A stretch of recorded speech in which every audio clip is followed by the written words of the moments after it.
Hello students of BCom third year money and financial systems में आज हमारा topic है टाइप्स ऑफ इन्फ्लेशन, मुद्रास्फीति के रूप या प्रकार। इसमें सुनिए, मुद्रास्फीति के अनेक रूप हैं जिनमें से मुख्य का विवेचन नीचे किया जा रहा है। नंबर 1, चलन स्फीति। जब देश में मुद्रा की मात्रा बढ़ जाने से स्फीति उत्पन्न होती है तो इसे चलन स्फीति कहते हैं। चलन स्फीति प्रायः केंद्रीय बैंक द्वारा अधिक कागजी मुद्रा चलन में डालने से उत्पन्न होती है। इस प्रकार की स्फीति का प्रभाव वस्तुओं के मूल्यों पर तत्काल पड़ता है। नंबर 2, साख स्फीति। जब देश के व्यापारिक बैंक तीव्र गति से रकम उधार देने लगते हैं तो वस्तुओं की मांग में बहुत अधिक वृद्धि होती है। इसके प्रभाव से भी मूल्यों में वृद्धि होने लगती है। साख स्फीति प्रायः ब्याज की दर कम करने या ऋण नीति में उदारता बरतने के कारण होती है। नंबर 3, लागत प्रोत्साहित स्फीति। कभी कभी वस्तुओं की उत्पादन लागत बढ़ जाती है जिससे उन वस्तुओं को खरीदने के लिए सरकार को अधिक धन खर्च करना पड़ता है। अनेक बार देखा गया है कि सरकार को बहुत सी योजनाओं पर पूर्व निर्धारित से अधिक रकम खर्च करनी पड़ती है जिसका परिणाम मुद्रास्फीति होता है। नंबर 4, मांग प्रोत्साहित स्फीति। जिन देश में जनसंख्या तीव्र गति से बढ़ती है वहां वस्तुओं तथा सेवाओं की मांग अत्यधिक तीव्रता से बढ़ती है। इससे मूल्यों में वृद्धि होती है और स्फीति का प्रभाव स्पष्ट दिखलाई पड़ता है क्योंकि मुद्रा की सक्रियता या गति बहुत तीव्र हो जाती है। इस सक्रियता के फलस्वरूप देश में अधिक मुद्रा चलन में डालनी पड़ती है और मूल्य बढ़ते चले जाते हैं। नंबर 5, उत्पादन जनित स्फीति। कभी कभी मानसून असफल होने, सूखा पड़ने, अन्य किसी कारण से फसल नष्ट होने अथवा हड़ताल आदि के कारण उत्पादन में कमी आ जाती है। इसके प्रभाव से भी मूल्यों में वृद्धि होती है और स्फीति की स्थिति दिखलाई देने लगती है। नंबर 6, हीनार्थ प्रोत्साहित स्फीति। आधुनिक प्रजातंत्रवादी सरकारें प्रायः आर्थिक विकास के लिए बड़ी बड़ी रकमें खर्च करती हैं।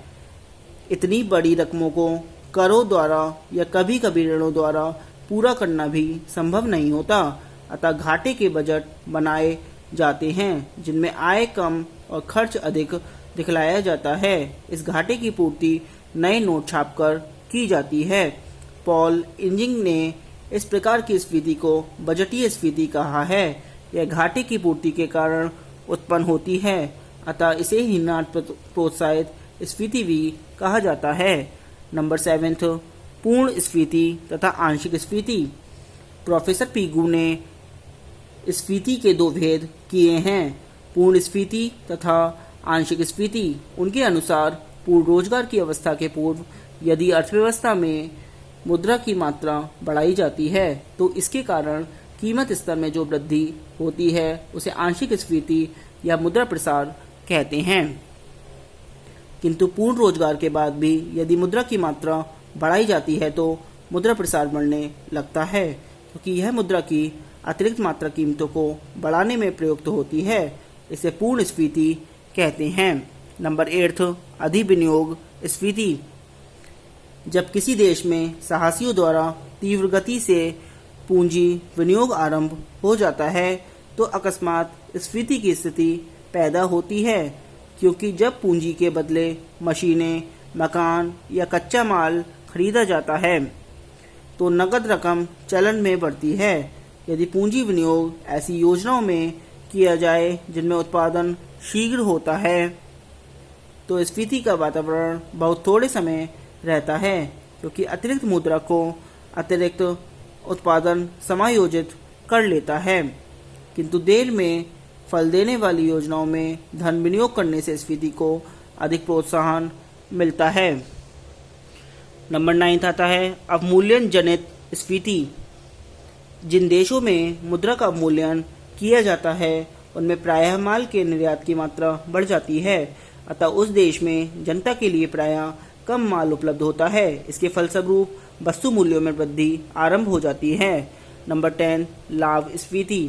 युद्धकाल में प्रायः ऐसा होता है कि उत्पादित या निर्मित माल के मूल्य बढ़ जाते हैं, जबकि कच्चे माल के मूल्यों में उतनी वृद्धि नहीं होती। अतः पूंजीपतियों को अप्रत्याशित लाभ होते हैं। इन लाभों का तत्काल नए क्षेत्रों में विनियोग भी नहीं हो सकता, क्योंकि मशीनें आदि मिलना कठिन रहता है। अतः पूंजीपतियों द्वारा वस्तुओं और सेवाओं का उपभोग अधिक किया जाता है, जिसके फलस्वरूप मूल्यों में वृद्धि होने लगती है।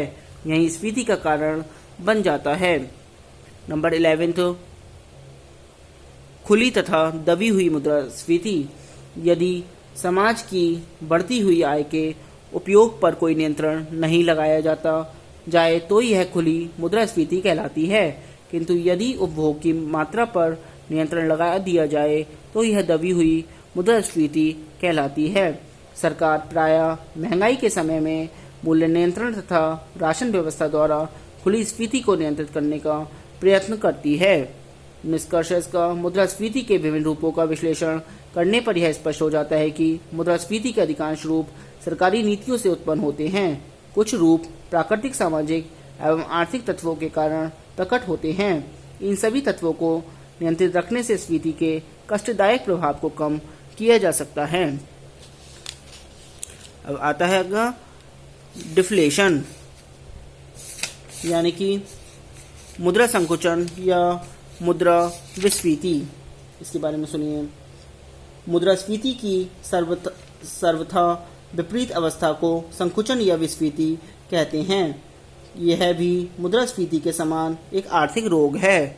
क्राउथर के अनुसार अकॉर्डिंग इसकी डेफिनेशन है, वो सुनिए। Deflation becomes a state in which the value of money is rising, i.e. prices are falling। यानी क्राउथर के अनुसार मुद्रा संकुचन वह स्थिति है जिसमें मुद्रा का मूल्य बढ़ता है और वस्तुओं का मूल्य घटता है। यह परिभाषा अस्पष्ट और दोषपूर्ण है, क्योंकि इससे मूल्यों में होने वाली प्रत्येक गिरावट मुद्रा संकुचन प्रतीत होती है, जबकि कुछ गिरावटें जैसे मुद्रास्फीति के पश्चात कीमतों में गिरावट ऐसी हैं जिन्हें मुद्रा संकुचन या मुद्रा विस्फीति नहीं कहा जा सकता, वरन मुद्रा अपस्फीति कहा जाएगा।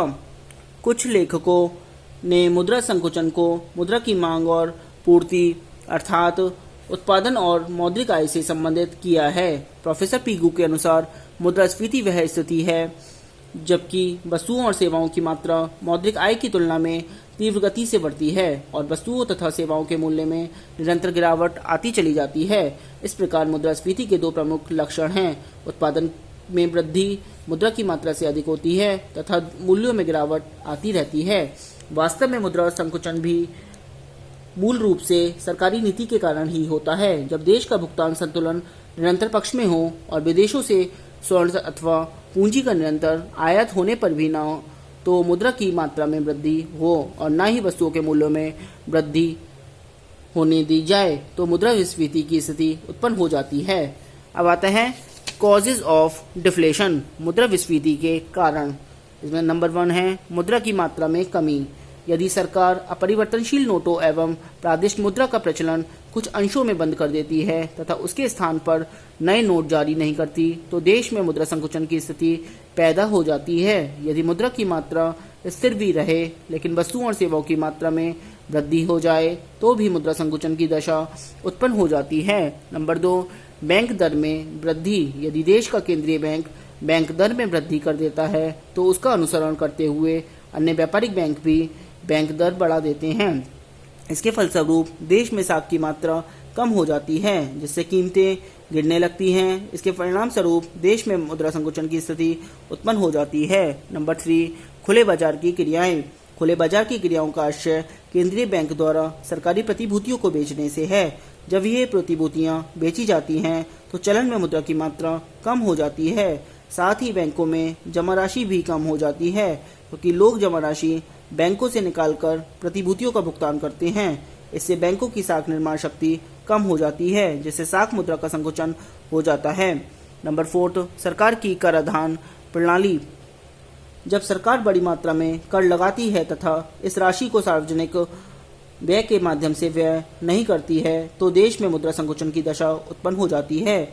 नंबर 5, उत्पादन या पूर्ति में वृद्धि। यदि वस्तुओं की पूर्ति में निरंतर वृद्धि होती रहे तो और मुद्रा की मात्रा में उस अनुपात में वृद्धि न हो तो भी मुद्रा संकुचन की स्थिति पैदा हो जाती है। वस्तुओं की पूर्ति में इसलिए भी वृद्धि हो जाती है क्योंकि या तो विदेशों से माल का आयात हो जाता है अथवा पुराने अनविके स्टॉक बाजार में आ जाते हैं। अब आता है डिस्टिंक्शन बिटवीन डिसइंफ्लेशन एंड डिफ्लेशन। मुद्रा अपस्फीति तथा मुद्रा संकुचन में अंतर। इसमें सुनिए, मुद्रा अपस्फीति तथा मुद्रा संकुचन में निम्नलिखित अंतर हैं। नंबर 1, उद्देश्य। मुद्रा संकुचन का प्रभाव देश में मंदी की स्थिति उत्पन्न कर देता है, जबकि मुद्रा अपस्फीति मूल्य स्तर को सामान्य अवस्था में लाने के वास्ते की जाती है। नंबर 2, स्वाभाविक अथवा योजनाबद्ध। मुद्रा संकुचन प्रायः अपने आप परिस्थितिवश हो जाता है, जबकि मुद्रा अपस्फीति एक निश्चित तिथि के अनुसार ही की जाती है और सरकार अथवा केंद्रीय बैंक इसके लिए सक्रिय कदम उठाते हैं। नंबर 3, मुद्रा की मात्रा। मुद्रा अपस्फीति में मुद्रा की मात्रा को घटाकर सामान्य स्तर तक लाया जाता है, जबकि मुद्रा संकुचन में मुद्रा की मात्रा सामान्य स्तर से गिरकर बहुत नीचे चली जाती है। नंबर 4, परिणाम। मुद्रा अपस्फीति के फलस्वरूप देश में सामान्य स्थिति उत्पन्न होती है, जबकि मुद्रा संकुचन के परिणाम स्वरूप मंदी का वातावरण उत्पन्न हो जाता है। व्यवसाय और कारखाने बंद होने लगते हैं और अनेक व्यक्ति रोजगार से हाथ धो बैठते हैं। संक्षेप में मुद्रा अपस्फीति देश की आर्थिक स्थिति में सुधार के लिए होती है, जबकि मुद्रा संकुचन से देश को हानि होती है। मुद्रा अपस्फीति के उपाय। सरकार ऋण पत्र बेचकर अथवा नए कर लगाकर चलन से अधिक मुद्रा वापस खींचने का प्रयत्न करती है। बचतों को भी प्रोत्साहन दिया जाता है, जिससे चलन में मुद्रा कम होने लगती है। उत्पादन की मात्रा में शीघ्रता से वृद्धि कर अतिरिक्त मुद्रा का शोषण करने का प्रयत्न किया जाता है और स्फीति अत्यधिक होने की दशा में पुरानी मुद्रा का एक बड़ा भाग रद्द कर दिया जाता है, जैसा कि जर्मनी में किया गया था। इन सब का प्रभाव यह होता है कि चलन में मुद्रा की मात्रा कम हो जाती है। मुद्रा अपस्फीति सदा बिगड़ी हुई स्थिति में सुधार लाने के लिए की जाती है। आज के लिए इतना ही। Thank you very much.